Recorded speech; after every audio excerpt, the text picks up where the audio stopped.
حبايبي دي تتبيله السمك بعد ما تشيل.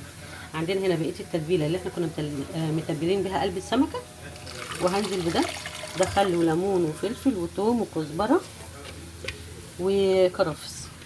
بس كده شايفين ده كده. بسم الله. هاخد منه جزء كده في الصينيه.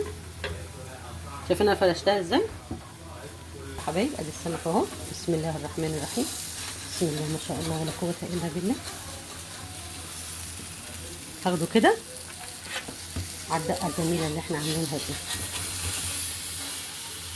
بسم الله.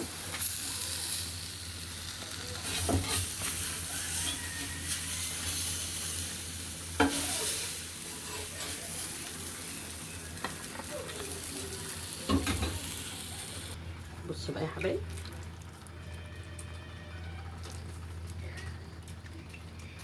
احلى سمك مشوي، ولا تقولي سنجاري ولا تقولي من عند الراجل ولا الكلام ده. بيشوي الكيلو ب 30 جنيه، مش عارفه ليه. ومش هيعملوا بالجمال اللي احنا هنعمله ده. هنا التشريبه ديت خل وليمون وملح، كرفس، كزبره، كمون، بصل، توم، جزر. بسم الله ما شاء الله ولا قوه الا بالله. وبالف هنا وشفا.